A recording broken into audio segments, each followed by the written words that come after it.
Hello and welcome you all dear students. आज हम पढ़ेंगे एप्लीकेशन ऑफ ट्रिग्नोमेट्री। उसमें एक एप्लीकेशन हम पढ़ने वाले हैं जो हमारे सिलेबस में है, which is height and distance. अगर आप मेरे सारे लेक्चर्स देखना चाहते हो, डिस्क्रिप्शन में आपको लिंक मिलेगी, उस लिंक पे क्लिक करो, वहां पे आपको सारे लेक्चर्स मिल जाएंगे। अगर आपको नोट्स चाहिए, टेलीग्राम पे जाओ, वहां पे सर्च करो मलिक ट्यूटोरियल ऑफिशियल, उस ग्रुप को ज्वाइन करो, वहां पे आपको सारी पीडीएफ मिल जाएंगी। Now let us start. Before discussing, आपको यहां पे कुछ टर्म याद रखनी है। उसमें से पहली टर्म जो आपको याद रखनी है, angle of elevation. Now angle of elevation क्या होता है? फॉर एग्जाम्पल, आप यहां पे बैठे हो ग्राउंड पे, और यहां पे एक पोल है, इसके ऊपर कोई चीज है, आप इस चीज को देख रहे हो, है ना? और यहां पे एक हॉरिजेंटल लाइन है। आपकी जो लाइन है ना, यानी जब आप देखोगे तो देखने की एक लाइन जैसे बनेगी, जिसको हम कहते हैं लाइन ऑफ साइट। और यहां पे एक हॉरिजेंटल लाइन है। अब line of site and horizontal line के बीच में जो एंगल बनेगा थीटा, उसी एंगल को हम कहते हैं एंगल ऑफ एलिवेशन। लेकिन ये एंगल तब बनेगा जब आप ऊपर की तरफ देखोगे, ठीक है? इसी तरह से अगर आप फॉर एग्जांपल किसी पोल पे बैठे हो और नीचे जमीन पे कोई ऑब्जेक्ट है, कोई चीज है, आप ऊपर से नीचे की तरफ देख रहे हो, और इस हॉरिजेंटल लाइन के साथ यहां पे जो एंगल बनेगा ना, इसको हम कहते हैं एंगल ऑफ डिप्रेशन। ठीक है? यहां पे आपको एक चीज याद रखनी है, ये हमारे पास ग्राउंड है। अब ये लाइन और ये लाइन आपस में पैरेलल होंगी। ये वाला एंगल और ये वाला एंगल, ये आपस में कौन से एंगल होंगे? Alternate angle. तो ये थीटा, ये भी हमारे पास क्या होगा? थीटा होगा। ठीक है? तो ये भी आपको याद रखना है। अगर ये हमारे पास बाहर वाला जो एंगल ऑफ डिप्रेशन है, तो ये वाला एंगल और ये वाला एंगल सेम है। जब हम क्वेश्चन करेंगे तो आपको ऑटोमेटिकली ये सब पता चल जाएगा। नाउ आज के टॉपिक में हम हाइट एंड डिस्टेंस फाइंड करने वाले हैं, एंड उसमें इस्तेमाल होगा राइट ट्रायंगल का। और यहां पे जो क्वेश्चन है ना, यहां पे एक फिक्स पैटर्न के ट्रायंगल्स होती हैं, इसलिए मैं आपको पहले ही समझाऊंगा कौन सी ट्रायंगल में क्या होता है, फिर आगे आपको ज्यादा कैलकुलेशन करने की कोई जरूरत नहीं पड़ेगी, क्योंकि यहां पे आपको फिक्स पैटर्न मिलेगा। यहां पे आपको चेंज वेंज कुछ नहीं करना है। यहां पे जो मेन फोकस होता है ना, जो क्वेश्चन है उसकी स्टेटमेंट को आपने अंडरस्टैंड करना है और फिगर बनाना है। क्वेश्चन सिर्फ उतना ही होता है, बाकी ऑलमोस्ट हर एक क्वेश्चन में सेम तरीका होता है। अब यहां पे आपको राइट ट्रायंगल मिलेगी, एक टाइप, टाइप 1 लिखो। यहां पे है 90 डिग्री एंगल। इस टाइप में यहां पे आपको मिलेगा 45 डिग्री। अब मुझे आप बताओ, अगर ये 45 है तो ये वाला एंगल कितना होगा? ये भी 45 होगा, क्योंकि टोटल तो 180 है, ये 90 है, ये 45, तो ये भी 45। अगर इसका नाम रखूंगा मैं ए बी सी। अब मुझे आप एक चीज बताओ, क्या ये हमारे पास आइसोसेलेस ट्रायंगल नहीं बनी? कैसे? ये हमारे पास 45 है, ये भी 45 है। हम जानते हैं side opposite to equal angles are equal. अब इसके अपोजिट ये वाली साइड है, इसके अपोजिट ये वाली साइड है, ये दोनों एंगल इक्वल हैं, इसका मतलब ये साइड्स भी इक्वल होंगी, यानी A B is equal to C. ठीक है? अब अगर मैं ए बी को मानता हूं 1 यूनिट, अपनी मर्जी से,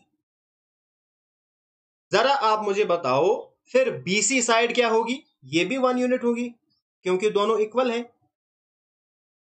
अगर ये 1 यूनिट है, ये 1 यूनिट है, तो हमारे पास हाइपोटेन्यूज कितना होगा? तो ए सी हमारे पास होगा अंडर रूट 1 का स्क्वायर प्लस 1 का स्क्वायर बाय पाइथागोरस थ्योरम। ये हमारे पास बनेगा अंडर रूट 2। तो उस केस में हमारे पास ये बनेगा अंडर रूट 2। तो ये पैटर्न आपको याद रखना है। यहां पे रेशो बनेगी 1:1 रेशो रूट 2। जब एंगल होगा 45 डिग्री, तो साइड्स की रेशो हमारे पास होगी 1 1:1:√2। ठीक है, तो ये हमारे पास हो गई पहली टाइप। और यहां पे आपको याद रखना है 45 के अपोजिट है 1 और 90 के अपोजिट है √2। 90 √2 के अपोजिट हो गया 90 डिग्री और इन दो 1 के अपोजिट हो गया 45। एक तो हमारे पास ये टाइप है।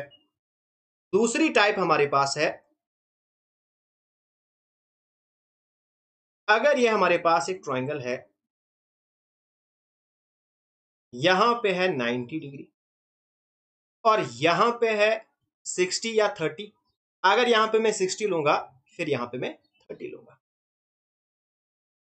ठीक है, यहां पे आपको याद रखना है जो 30 डिग्री है ना, इसके अपोजिट आपने साइड लेना है 1 यूनिट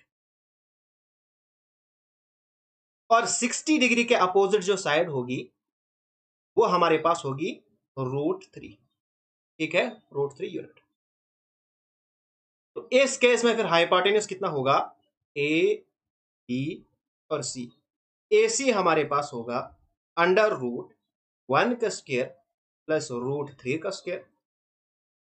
ये हमारे पास है 1 प्लस स्क्वायर रूट कैंसल तो आएगा 2, 2 + 1 सॉरी 3, यहाँ पे 3 है।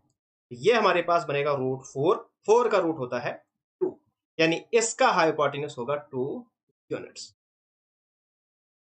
ठीक है, तो यहां पे आपने याद रखना है अगर हमारे पास ऐसी राइट ट्रायंगल है जहां पे एंगल है 90, 30 और 60, तो वहां पे साइड्स की रेशियो क्या होगी, वो होगी 1:√3:2। अब जो 1 यूनिट होगा ये होगा 30 डिग्री के अपोजिट, 60 डिग्री होगा, 60 डिग्री के अपोजिट होगी √3 एंड जो 2 यूनिट्स है वो होगी 90 डिग्री के अपोजिट। अगर आपने ये दो कॉन्सेप्ट याद रखे आपकी कैलकुलेशन सेकंड्स में हो जाएगी। वरना आप दूसरे तरीके से भी कर सकते हो, वो तरीका भी मैं आपको सिखाऊंगा, लेकिन यहां से आपकी कैलकुलेशन बहुत ज्यादा इजी हो जाएगी। बस सिर्फ आपने ये दो टाइप्स ऑफ ट्राइंगल आपसे पूछी जाएंगी, या तो आपके पास एंगल 45 होगा या 30 या 60 होगा, बस इतना ही आपके पास होगा। ये आपने फिक्स याद रखना है, बस कैलकुलेशन आपकी टपाटप हो जाएगी। अब आते हैं हम क्वेश्चन पे। क्वेश्चन नंबर 1 हमारे पास है, a tower stands vertically on the ground from a point on the ground 20 metre away from the foot of the tower. The angle of elevation of the top of the tower is 60 degree, then the height of tower. ये हमारे पास tower है। अब question क्या कहता है, एक tower एक जमीन पे खड़ा है, from a point on the ground, एक पॉइंट है ग्राउंड पे जो 20 मीटर, ये जो टावर है ना इसके फुट से 20 मीटर दूर है, यानी ये हमारे पास 20 मीटर दूर है। उसके बाद क्या होता है, the angle of elevation of the top of the tower. अब यहां से इस टावर के टॉप के लिए एंगल ऑफ एलिवेशन वो कहां पे बनता है, नीचे पे, जब हम ऊपर की तरफ देखते हैं। अब हम यहां से टावर की तरफ देख रहे हैं तो यहां पे हमारे पास बनेगा 60 degree angle. Then the height of tower is, अब बताओ हाइट ऑफ टावर क्या होगी। देखो पहले मैं आपको सिखाऊंगा रेशो वाला मेथड। अब मैंने आपको बोला था अगर आपके पास 60 डिग्री एंगल होगा तो 60 डिग्री के अपोजिट जो साइड होगी, यानी ये हमारे पास टावर है ना, 60 डिग्री के अपोजिट जो साइड होगी वो होगी √3 यूनिट्स। और इसके साथ यानी अगर यहां पे 60 है फिर यहां पे 30 है ना, सिंपल। अगर आप ये 30 भी नहीं याद रखोगे ना, 60 डिग्री के अपोजिट है √3 और 60 के साथ है 1 यूनिट। जो मैंने आपको पीछे सिखाया था ये वाला, देखो 60 के साथ है 1 यूनिट, चाहे आप इसको कहो 30 के अपोजिट या 60 के साथ में, ठीक है, एक ही बात है। वही यहां पे मैं आपको कह रहा हूं 60 के साथ है 1 यूनिट और 60 के अपोजिट है √3 यूनिट। ठीक है, हमने इसी की वैल्यू फाइंड करनी है। अब हमारे पास ये जो यहां पे लेंथ है ये 1 यूनिट है, लेकिन इनके हिसाब से 20 मीटर है। इसका मतलब 1 unit is equal to 20 metre. हमें निकालना है √3 यूनिट, ठीक है। तो बोथ साइड मल्टीप्लाई करो √3 से, हमारे पास आएगा √3 यूनिट इज इक्वल टू 20 √3। यही हमारे पास आंसर है, यानी first option is the correct answer. अब यहां पे जो ट्रेडिशनल मेथड है, जो आपने 10th में पढ़ा है, इसको मैं लिखूंगा 10th वाला मेथड।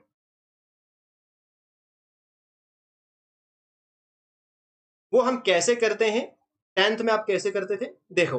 अब ये हमारे पास है, मैं इरेज कर देता हूं। अब ये आपके पास है 60 डिग्री, आप इसको लिखते हो 10 60 डिग्री। अब tan थीटा किसके बराबर होता है, दे पेंट ब्लैक, यानी परपेंडिकुलर अपॉन बेस, ठीक है। परपेंडिकुलर हमें पता नहीं है, अगर मैं इसको रखूंगा x, ठीक है, तो हमारे पास tan 60 डिग्री की वैल्यू क्या होती है, वो हमारे पास होती है √3 is equal to x, perpendicular मैंने x माना है, अपॉन बेस कितनी है 20। अब यहां पे क्रॉस मल्टीप्लीकेशन करो, तो ये हमारे पास बनेगा 20 √3 इज इक्वल टू x। तो x की वैल्यू आपके पास आ गई 20 √3। मैंने आपको ये वाला मेथड भी आपको सिखाया, ये भी सिखाया, जो आपको अच्छा लगेगा वो आप करो, लेकिन मैं आपको सजेस्ट करूंगा ऐसे करोगे तो कैलकुलेशन जल्दी हो जाएगी। नेक्स्ट क्वेश्चन है, एंड ये क्वेश्चन आपने 10th क्लास में जरूर पढ़ा होगा। अगर आपको अभी भी याद है तो कमेंट करके मुझे जरूर बताइएगा, और ये प्रीवियस पेपर में आया हुआ क्वेश्चन है। A tree breaks due to storm and the broken part bends so that the top of the tree touches the ground, making an angle 30 degree with it। हमारे पास एक पेड़ है, एक तूफान आता है, तूफान की वजह से ये पेड़ बीच से टूट जाता है, और ये जो टूटा हुआ पार्ट है ये नीचे टच हो जाता है, एंड यहां ग्राउंड पे ये एंगल बनाता है 30 degree. The distance between the foot of the tree to the point where to top touches the ground is 8 metre. अब यहां पे क्वेश्चन कहता है, ये जो फुट ऑफ द ट्री है, यहां से लेके यहां तक, जहां पे ट्री का टॉप टच हुआ है, इसके बीच में जो डिस्टेंस है वो है 8 metre. Then the height of the tree, अब हमें बतानी है हाइट ऑफ द ट्री, यानी हमें क्या फाइंड करना है, हमें यहां से लेके यहां तक और यहां से लेके यहां तक, ये पूरा पेड़ है, तो यही आएगी ट्री की हाइट। अब हम कैसे करेंगे, यहां पे हम रेशो मेथड से भी करेंगे, और फिर मैं आपको सिखाऊंगा जो ट्रेडिशनल मेथड है, ठीक है। अब हम जानते हैं, अगर ये हमारे पास 30 डिग्री है, ये हमारे पास क्या है 30 डिग्री, तो 30 डिग्री के अपोजिट होता है 1 यूनिट। और कलर इस्तेमाल, 30 डिग्री के अपोजिट होती है 1 यूनिट, है ना। और 30 डिग्री के साथ होता है √3 यूनिट। हमारे पास √3 यूनिट की वैल्यू गिवन है 8, √3 यूनिट्स की वैल्यू गिवन है 8 मीटर, ठीक है। तो हमें 1 यूनिट की वैल्यू निकालनी है, तो 1 unit is equal to 8 upon √3। तो यही तो हमारे पास 1 यूनिट है, ठीक है। अगर ये 1 है, ये हमारे पास √2 है, फिर हमारे पास ये होता था 2 यूनिट्स, है ना। तो हमें 2 यूनिट्स की भी वैल्यू निकालनी है, तो यहां से 2 यूनिट्स की वैल्यू क्या आएगी, 2 से आप मल्टीप्लाई करो, तो 8 2 16, तो 16 अपॉन √3, ठीक है। इस वाली साइड की भी आ गई, इस वाली साइड की भी आ गई। अब हम यहां पे क्या करेंगे, इन दोनों को प्लस करेंगे, यानी 8 अपॉन √3 प्लस 16 अपॉन √3। तो √3 हमारे पास एलसीएम, ऊपर से 8 प्लस 16, ये हमारे पास आएगा 24 अपॉन √3। अब √3 अपान में नहीं होना चाहिए, इसके लिए हम करते हैं रैशनलाइजेशन। ये हमारे पास बनेगा 24 √3 अपान √3 बनेगा √3 का स्क्वायर, फिर स्क्वायर और रूट कैंसल, तो अपान 3, 3 1 3, 8 3 24, यानी 8√3 हमारे पास आंसर निकल के आ गया। ठीक है, ये हमारे पास है शॉर्ट वाला मेथड। अब हम इसको करेंगे ट्रेडिशनल मेथड से, जो आपने 10th क्लास में पढ़ा है। अब 10th क्लास में आप कैसे पढ़ते थे, यहां पे हम लिखते हैं tan 30 डिग्री। अब tan होता है परपेंडिकुलर, इसको मैं रखूंगा x। ये होता है परपेंडिकुलर अपान बेस, यानी x अपान 8। अब tan 30 कितना होता है, 1/√3 है ना, इज इक्वल टू x अपान 8। 8 इधर चला जाएगा तो x हमारे पास बनेगा 8/√3। अब ये वाली साइड आई 8/√3 और ये हमारे पास है 8। अब आप आराम से हाइपोटेन्यूज फाइंड कर सकते हो बाय यूजिंग पाइथागोरस थ्योरम। आप ये खुद करो, पाइथागोरस थ्योरम लगाओ और ये वाली साइड भी फाइंड करो। जब ये वाली साइड आएगी फिर ये प्लस ये करो, आपके पास आंसर निकल के आ जाएगा। नेक्स्ट हमारे पास क्वेश्चन है, if the height of the vertical pole is √3 times the length of its shadow on the ground, then the length of elevation of the sun at that time is। यहां पे आपको सिर्फ question understand करना है, calculation यहां पे zero है, सिर्फ क्वेश्चन समझना है, जो डायग्राम है वो बनानी है। वो आप कैसे सीखोगे, जब आप बार बार प्रैक्टिस करोगे फिर जाके आपको समझ आ जाएगी। अब क्वेश्चन कहता है, if the height of the vertical pole is 3 times the length of its shadow. अब देखो पहले शैडो कैसे बनता है, यहां पे मैंने आपको विजुअलाइज करने की कोशिश की है। अगर ये पोल बनेगा तो इसका शैडो ऐसे होगा, है ना। अब देखो एक पोल खड़ा है और उसका शैडो है, यानी ये हमारे पास उसका शैडो होगा।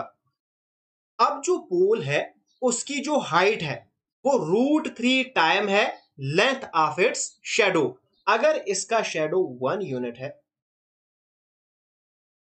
तो हाइट कितनी होगी, हाइट होगी √3 × 1, क्योंकि लिखा है √3 times length of shadow, √3 units. Okay, अब इस पोल को और शैडो का हम टच करेंगे। क्वेश्चन कहता है, then the angle of elevation of the sun at that time is. अब आपने बताना है एंगल ऑफ एलिवेशन उस टाइम पे कितना बन रहा था। ठीक है, तो यहां पे हमने थीटा फाइंड करना है। अब मैंने आपको बोला है थीटा के अपोजिट क्या होती है, √3। आप मुझे बताओ √3 कब होगा, जब यहां पे थीटा हमारे पास 60 डिग्री होगा, है ना। जब ये 60 डिग्री होगा तभी तो हमारे पास ये √3 है ना, तो इसका मतलब ये हुआ थीटा हमारे पास आ गया 60 degree, hence required answer. Okay, तो इस तरह से आराम से आप कर सकते हो। Next question, the length of the shadow on the ground of a tall tree of the height 45 meter is 15√3 meter. What is the angle of elevation of the sun? Question को आपने प्रॉपरली अंडरस्टैंड करना है। Question क्या कहता है, the length of shadow on the ground, एक लंबा पेड़ है, ठीक है, उसकी लेंथ। अब ये जो ट्री है इसका शेडो ग्राउंड पे बन रहा है, the length of shadow on the ground of a tall tree of height. अब ये जो पेड़ है इसकी हाइट है 45 मीटर, इज 15√3 मीटर, और इसका शेडो है 15√3।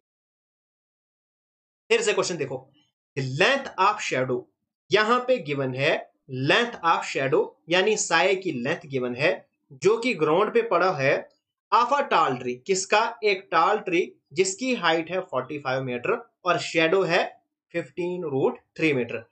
यहां पे हमने एंगल फाइंड करना है,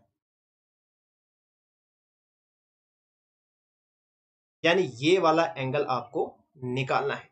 अब देखो यहां पे हमारे पास एग्जैक्ट इस वक्त साइड गिवन है, तो जब हमारे पास दो साइड्स गिवन होंगी और आपको निकालना होगा एंगल ऑफ एलिवेशन, तो आप इनकी रेशो ले लो। मैं लूंगा ए बी और सी, तो A B upon B C, ratio ले लो। चाहे आप B C upon A B लो, जो मर्जी है, लेकिन लेनी रेशो है। अब मैंने लिया A B upon B C. A B हमारे पास है 15√3/45। ठीक है, तो हमारे पास क्या बन गया, 15 1 जार 15, 15 3 जार 45, यानी √3/3। ठीक है, लेकिन ये तो हमारे पास होता ही नहीं है। मैंने आपको सिखाया है 1√3 और 2, है ना। अगर इसको मैं रैशनलाइजेशन करूंगा, √3 से मल्टीप्लाई, √3 से डिवाइड, है ना, तो हमारे पास बनेगा √3 इसका स्क्वायर अपान में बनेगा 3√3। ये और ये हो गया कैंसल, हमारे पास बन गया 3/3√3। ये और ये कैंसल, तो हमारे पास है 1/√3। तो ये हमारे पास रेशो निकल के आ गई, यानी ए बी हमारे पास है ऊपर वाला 1 यूनिट, और बी सी नीचे वाला हमारे पास आ गया √3 यूनिट। अब हम जानते हैं √3 के अपोजिट जो एंगल होगा वो होगा 60 degree, hence theta is equal to 60 degree, which is required answer. ठीक है, अब यहां पे मैं आपको 10th वाला मेथड भी समझाऊंगा। देखो, इसको हम करेंगे इरेज। अगर आप इसको 10th वाले मेथड से करना चाहते हो तो आप लिखोगे tan theta is equal to, tan theta किसके इक्वल होता है, परपेंडिकुलर अपान बेस, यानी 45/15√3। 15 1 जार 15, 15 3 जार 45 आया 3/√3। अब ये हमारे पास जो टेबल होता है ना, वहां पे ये कोई भी एंगल नहीं होता है। इसको अगर हम रैशनलाइजेशन करेंगे, ये हमारे पास बनेगा 3√3 और अपान में आएगा 3, ये और ये कैंसल, तो आएगा √3। अब tan थीटा √3 कब होता है, जरा आप टेबल पे देखो, तो टेबल पे tan थीटा √3 तब होता है जब थीटा की वैल्यू होती है 6।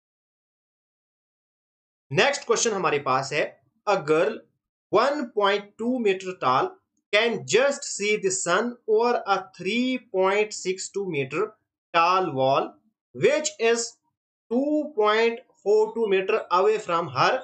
The angle of elevation of the sun is। देखो, क्वेश्चन कुछ नहीं है, सिर्फ ये डायग्राम आपको बनानी है। आराम से सोचो। सबसे पहले एक लड़की है जो कि 1.2 मीटर लंबी है।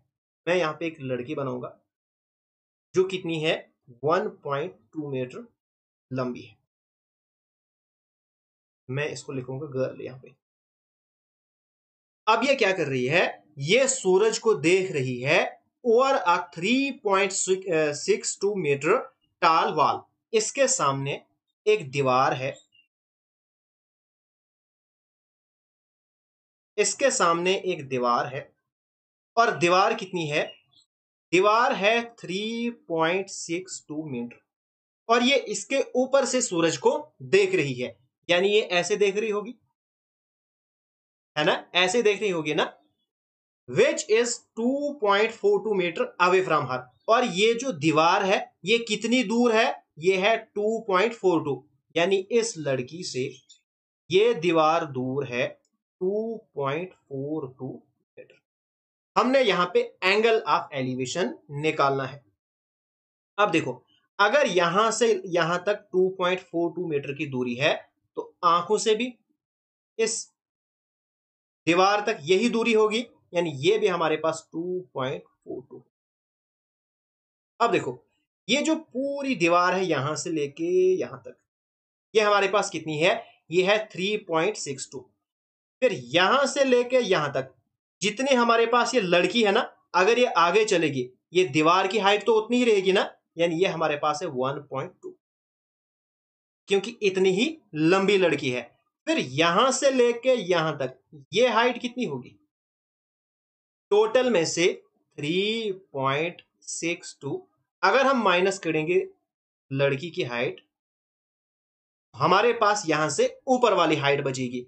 यहां पे हमारे पास आएगा 2 4 माइनस, यानी यहां से लेके यहां तक हमारे पास हाइट है 2 पॉइंट।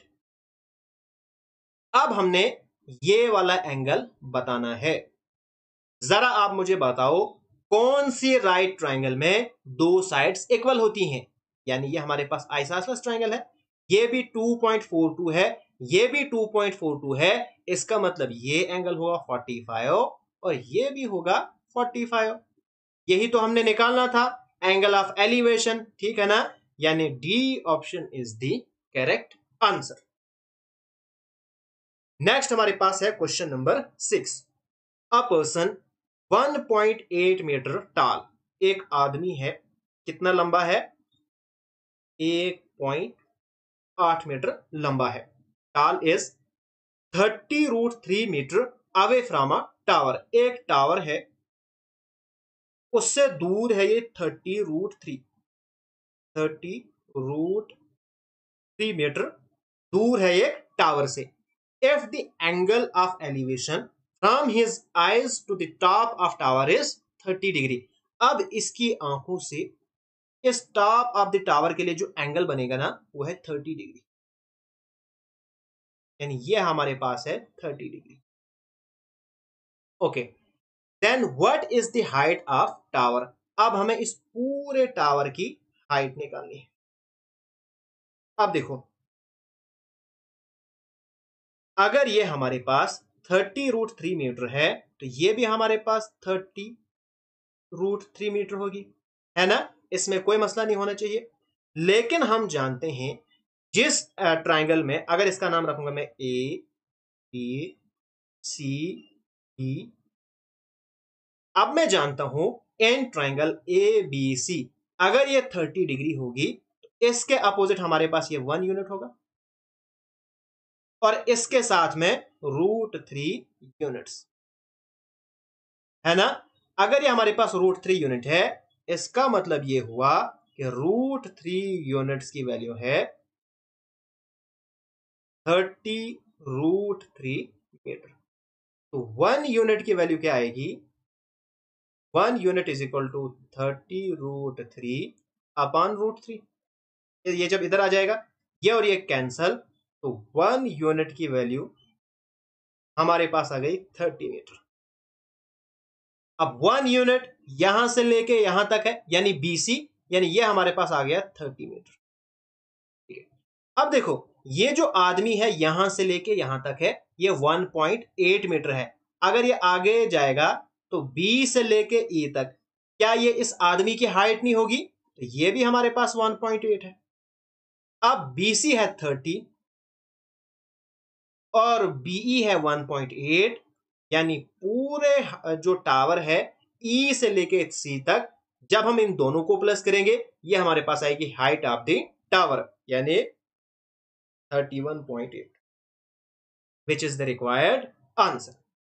नेक्स्ट क्वेश्चन है क्वेश्चन नंबर 7 और ये अब मैं आपके लिए छोड़ता हूं, ये रहेगा आपका होमवर्क। बहुत सिंपल क्वेश्चन है।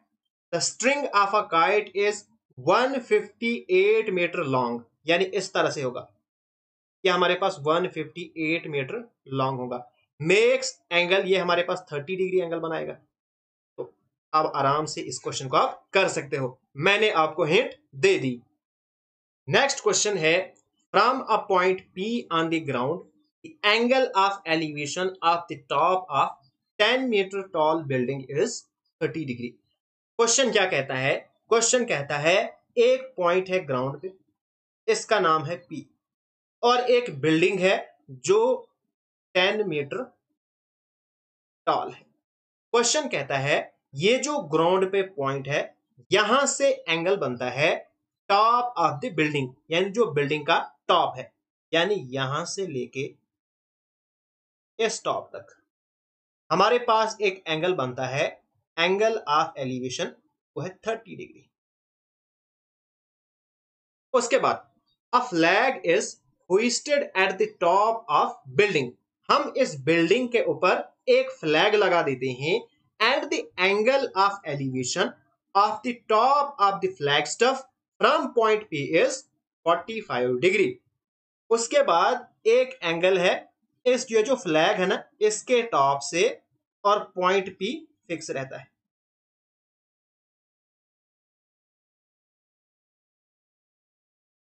टॉप से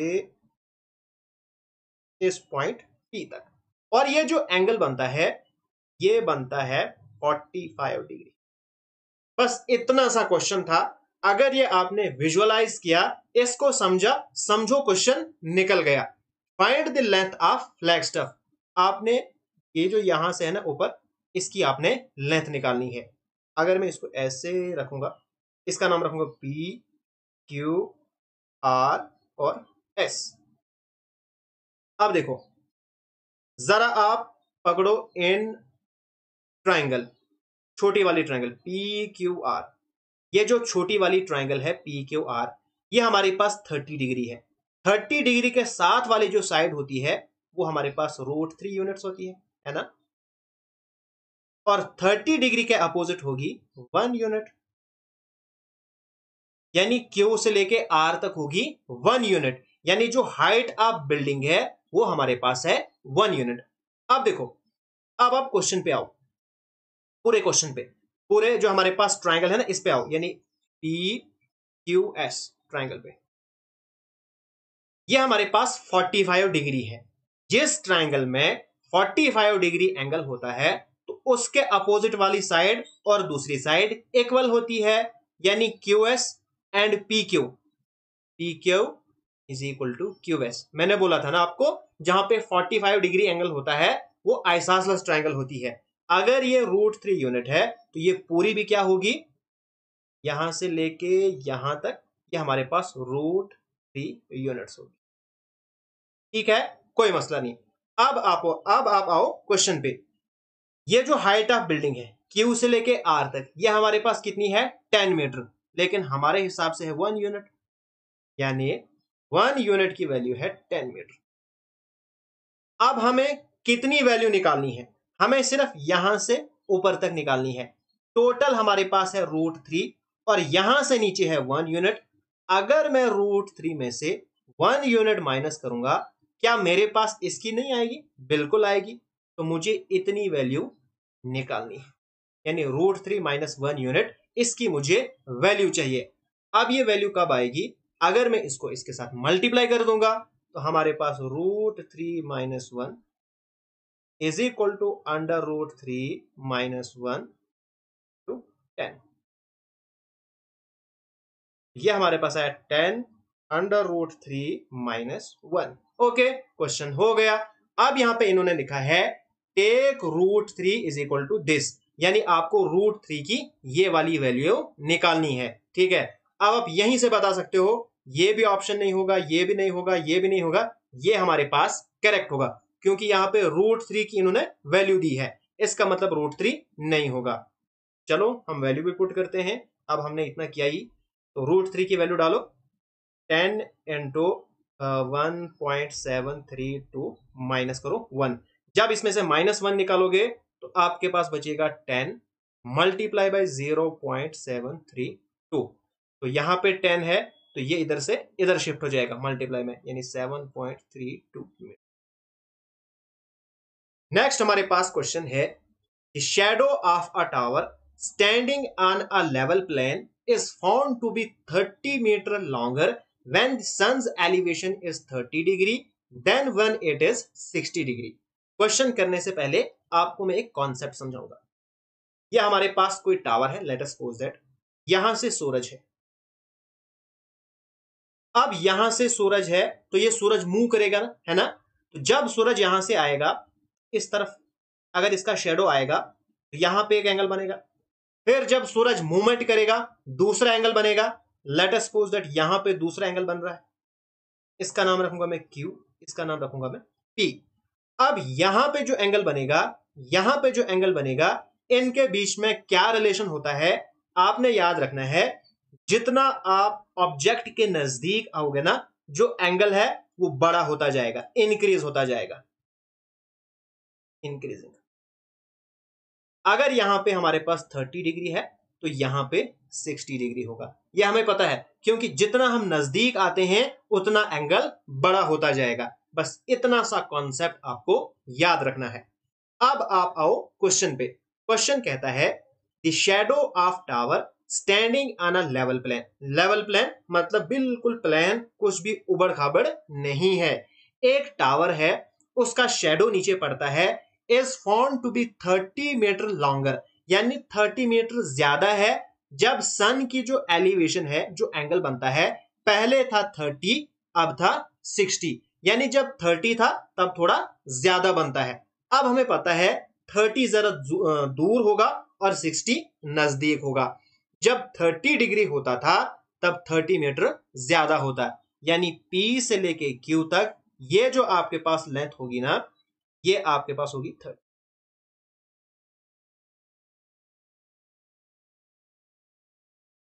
बस इतना सा क्वेश्चन था। सिर्फ एक कॉन्सेप्ट अगर आपने याद रख लिया कि जितना आप नजदीक जाओगे एंगल बड़ा होता जाएगा, बस आपको ऑटोमेटिकली पता चल जाएगा। जब भी आपके पास इस तरह से दो एंगल गिवन होंगे तो आपने रखना है एक दूर, दूर पे आपने छोटा रखना है, बड़ा आपने नजदीक पे रखना है। Find the height of tower. अब आपने हाइट ऑफ टावर फाइंड करनी है। अब आप आराम से इस यहां पे हाइट फाइंड कर सकते हो। तो इसकी हाइट में कैसे फाइंड करूंगा? यहां पे आपने सबसे पहले क्या करना है, ये जो अंदर वाली ट्रायंगल है ना, ये आपने पकड़नी है। अब देखो 60 के साथ वाली होती है 1 यूनिट, और इसके अपोजिट है √3 यूनिट। ओके, अब आप आओ बड़ी वाली ट्रायंगल पे, यानी पी क्यू बी, जहां पे एंगल होगा 30 डिग्री। अब 30 डिग्री जहां पे एंगल होता है, इसके अपोजिट होती है 1 यूनिट, लेकिन यहां पे है √3 यूनिट। इसका मतलब यह हुआ 1 यूनिट का मतलब है √3। ठीक है, यानी यूनिट्स में अभी बात हम कर रहे हैं। उसके बाद जो 30 डिग्री के साथ होता है वो हमारे पास होती है √3 यूनिट्स, है ना। अब अगर 1 यूनिट का मतलब है √3, तो √3 का मतलब कितना होगा? दोनों साइड से √3 से मल्टीप्लाई करो तो बनेगा √3 इंटू √3, ये हमारे पास हो गया 3 यूनिट्स। ठीक है, ये भी आप याद रख लेना। अगर आपके पास ऐसा केस हो कि 30 डिग्री के सामने आपको √3 मिला, उधर से ही अगर आपको 30 डिग्री के सामने √3 मिला, हालांकि होना चाहिए था 1, लेकिन अगर होगा √3 तो इसके साथ जो साइड होगी ना, वो सीधा होगी 3 यूनिट। ये आपको कंफर्म याद रखना है, इसमें आपको कोई भी चेंज नहीं करनी है। ये हमारे पास फिर 3 यूनिट्स होगी। एक दो पॉइंट्स यहां पे याद रखने हैं, बाकी यहां पे ज्यादा कुछ याद नहीं रखना है। और ऐसे ही क्वेश्चन, हर एक क्वेश्चन में इसी तरह की कैलकुलेशन होती है।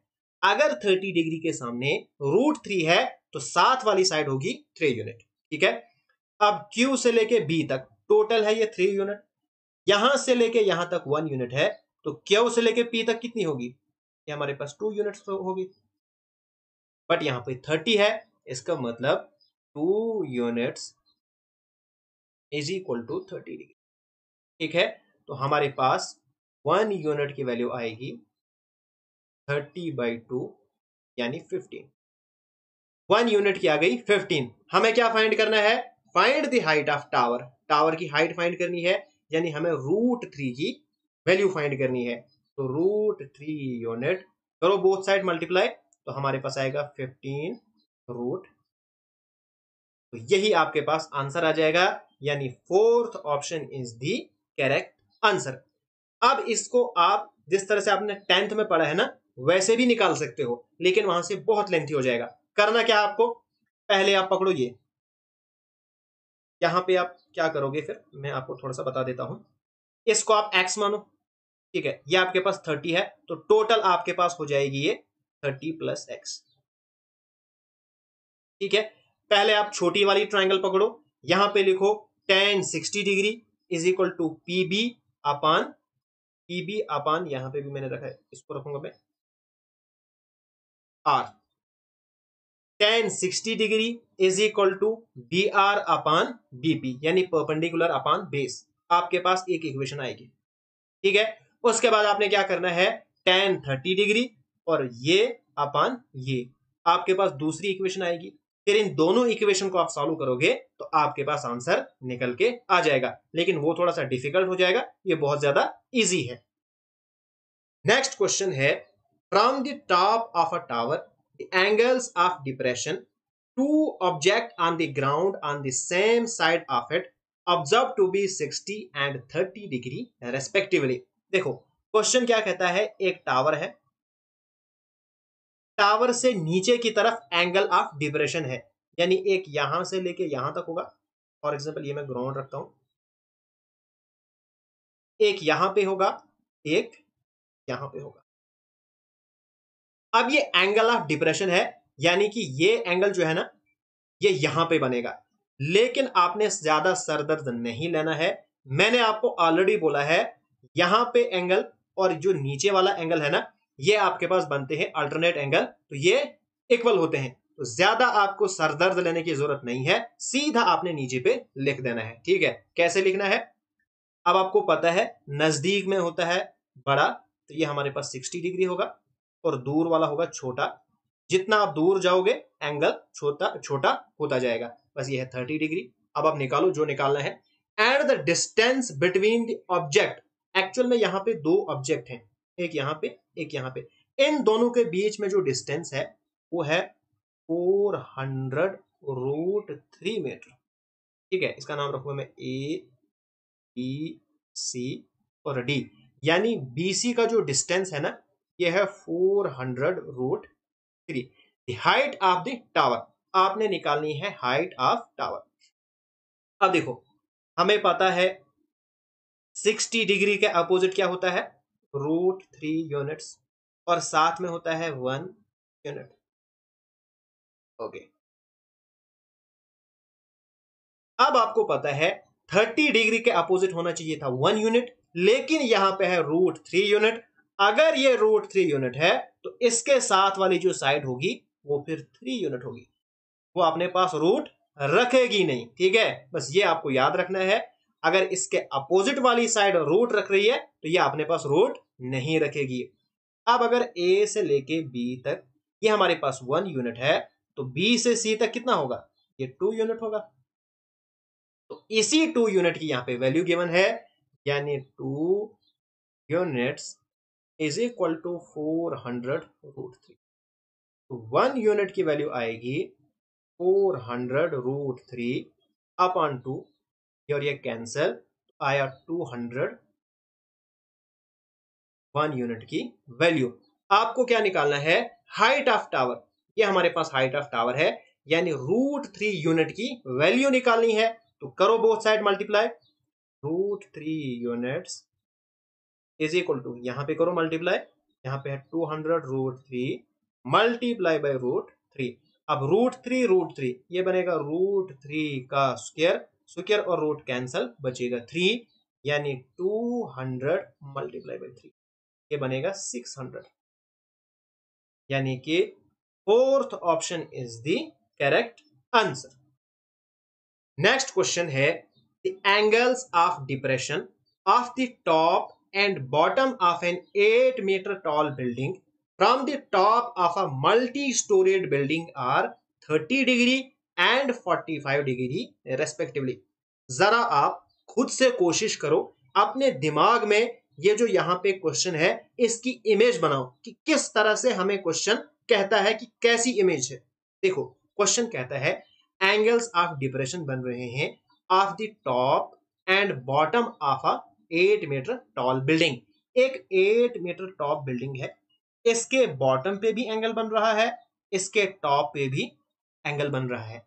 कहां से बन रहा है, from the top of a multi storeyed building.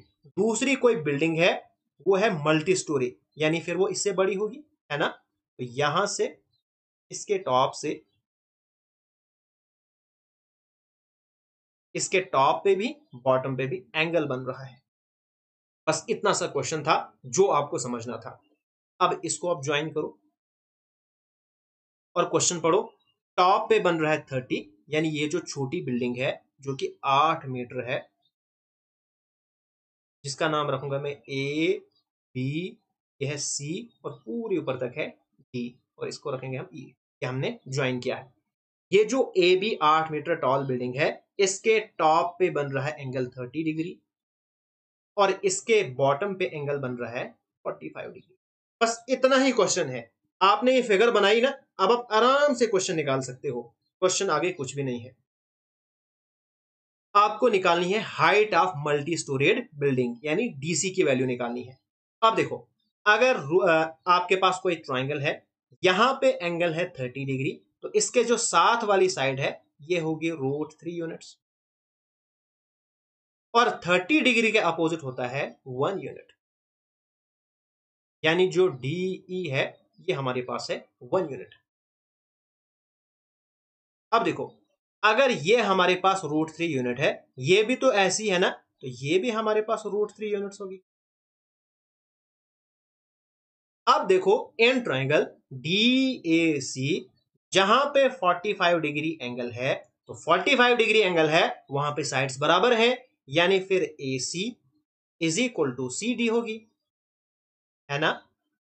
अगर ये √3 यूनिट है, तो यहां से लेके पूरे नीचे तक ये भी हमारे पास √3 यूनिट्स होगी। ठीक है। अब यहां से लेके यहां तक 1 यूनिट है, फिर यहां से लेके यहां तक कितनी होगी, ये हमारे पास होगी √3 - 1 यूनिट, है ना। बट इसकी वैल्यू हमारे पास 8 मीटर है, क्योंकि यहां से यहां तक अगर 8 मीटर है, तो यहां से यहां तक तो 8 मीटर होगा ना, क्योंकि ये तो साथ में है ना, बिल्कुल सिमेट्रिक। हमारे पास √3 - 1 यूनिट, इसकी वैल्यू है 8 मीटर।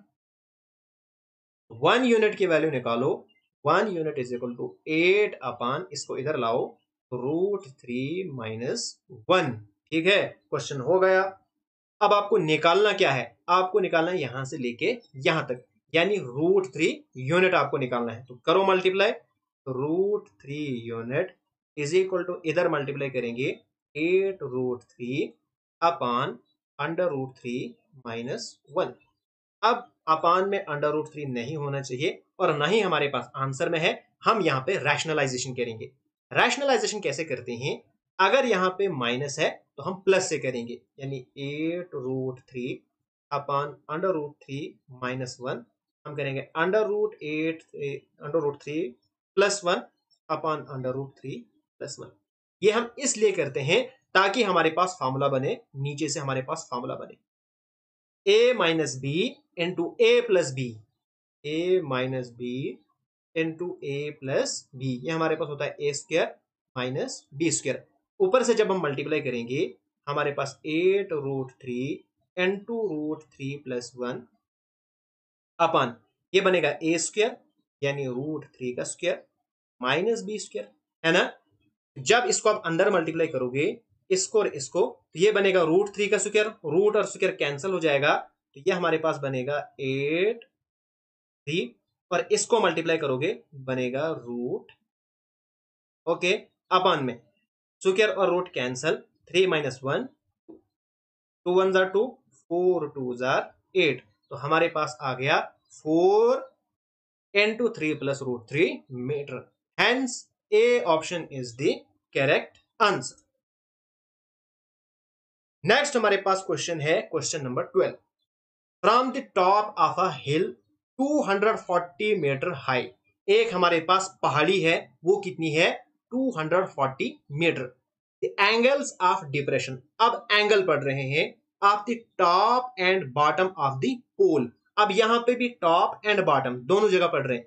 अगर ये हमारे पास एक पोल है, तो जो हिल है, जो पहाड़ी है, वो इससे बड़ी होगी, है ना। अब इस पहाड़ी से इस पोल, सॉरी, अब इस पहाड़ी से इस पोल के ऊपर भी एंगल बन रहा है, और इसके बॉटम पे भी एंगल बन रहा है। बस ये आपने समझना था, क्वेश्चन हो गया। अब देखो, टॉप पे आ रहा है 30, इसको मैं ज्वाइन करता हूं। टॉप पे बन रहा है 30 डिग्री, और बॉटम पे बन रहा है 60 डिग्री। बस आपको जो भी करना है, पहले इसको सेट करो, ई और ई। ठीक है, इसको पहले सेटअप करो, फिर हम देखते हैं हमें निकालना क्या है। यह है 30 डिग्री, यह हमारे पास √3 यूनिट्स होगी, है ना। अगर ये √3 यूनिट है, तो ये भी हमारे पास √3 यूनिट्स, ठीक है। और ये हमारे पास 1 यूनिट है, ठीक है ना।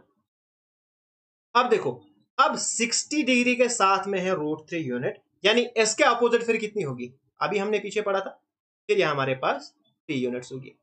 ये बोलेगी कि मुझे रूट नहीं चाहिए, ठीक है। अगर ये पूरा हमारे पास 3 यूनिट है, यहां से यहां तक फिर 2 यूनिट होगा, क्योंकि ऊपर 1 है ना। ओके, अब देखो आपके पास जो हिल है ना पूरी, वो है 240 मीटर, यानी यहां से लेके यहां तक वो है 240, यानी फिर 3 यूनिट्स की वैल्यू आएगी 240 मीटर। 1 यूनिट की वैल्यू क्या आएगी, 240/3, ये और ये हो जाएगा कैंसल। तो 1 यूनिट की हमारे पास वैल्यू आएगी। ओके, अब देखो आपको निकालना क्या है, आपको निकालना है the difference between height of the pole, height of the pole and its distance from the hill. आपको निकालना है डिफरेंस, किस किस का डिफरेंस, जो हाइट होगी पोल की यानी ए बी, माइनस आपको करना है डिस्टेंस फ्रॉम द हिल, और ये पोल इससे कितना दूर है यानी बी डी, ये आपको करना है। यानी आपको ए बी भी पता होना चाहिए, बी डी भी पता होना चाहिए, ठीक है ना। अब ए बी हमारे पास 2 यूनिट्स है, तो यहीं से आप निकालो, आपको 2 यूनिट्स करने की जरूरत है ही नहीं। आपको निकालना है 2 माइनस रूट 3 यूनिट्स, है ना। 2 माइनस रूट 3, यही है ना हमारे पास A B minus B D, तो यही हम निकालेंगे। तो 2 minus root 3 units, both side इसी से मल्टीप्लाई करेंगे, तो 80 इंटू 2 माइनस रूट 3 यूनिट, ठीक है। यही हमारे पास आंसर है, 80 इंटू 2 माइनस रूट 3 यूनिट, बस हो गया क्वेश्चन। नेक्स्ट क्वेश्चन है the angles of elevation of the top of a building from the top and bottom of a tree is 30 degree and 60 degree respectively. यहां पे भी वही concept है, एक हमारे पास पेड़ है और इसके सामने एक बिल्डिंग है। अब यहां पे मुझे कैसे पता चला कि जो पेड़ है वो छोटा है, बिल्डिंग बड़ी है, क्योंकि क्वेश्चन कहता है angles of elevation of the top of building, यानी बिल्डिंग के टॉप से, from the top and bottom. Top bottom किसका है, ट्री का, इसका मतलब टॉप पेड़ का और पेड़ के बॉटम से, इसलिए मुझे पता चला फिर बिल्डिंग बड़ी होगी, ठीक है। अच्छे से थोड़ा बनाते हैं, यहां से यहां तक, बस क्वेश्चन हो गया। इतना ही क्वेश्चन आपको अंडरस्टैंड करना था। अब एंगल ऊपर बन रहा है 30 डिग्री और नीचे पे बन रहा है 60 डिग्री, और हाइट है पेड़ की 50 मीटर। अगर मैं इसको नाम रखूंगा ए बी सी डी और E, अगर हमारे पास ए से लेके बी तक 50 मीटर है, तो फिर यहां से लेके यहां तक ये भी 50 मीटर होगा। पेड़ के सामने वाली हाइट तो सेम ही होगी। अब हम यहाँ पे अपना यूनिट वाला काम शुरू कर देते हैं, ठीक है। तो हमारे पास है 30, इसके साथ में होता है रूट 3 यूनिट, और इसके सामने होता है 1 यूनिट, है ना। अगर ये रूट 3 है तो ये भी हमारे पास रूट 3 यूनिट्स होगी। अब बट 60 के साथ में तो 1 यूनिट होनी चाहिए थी। अगर ये यहाँ पे रूट 3 यूनिट है, इसका मतलब आगे में बोलेगा कि मुझे रूट नहीं चाहिए, ये हमारे पास 3 यूनिट्स होगी। अगर ये पूरा 3 है तो फिर छोटा यहां से बी से लेके सी तक ये 2 यूनिट्स होगा। इसी की तो वैल्यू हमारे पास है, 2 units is equal to 50 metre. तो 1 यूनिट की वैल्यू आएगी 25 मीटर। आपको क्या निकालना है, then the height of building, आपको हाइट ऑफ बिल्डिंग निकालनी है, ठीक है। सॉरी, हाइट ऑफ बिल्डिंग तो ये है, पूरी हाइट निकालनी है, यानी 3 यूनिट की वैल्यू निकालनी है। तो निकालो, कौन आपको रोकेगा, 3 यूनिट यानी 3 से मल्टीप्लाई करो, 25 into 3, that is 75 metre. Hence, second option is the correct answer. Next question है angle of elevation of the top of a building from the foot of a tower, यानी बिल्डिंग के top से और foot of tower. अगर ये हमारे पास एक tower है और ये एक बिल्डिंग है, ठीक है। अब इस बिल्डिंग के टॉप से और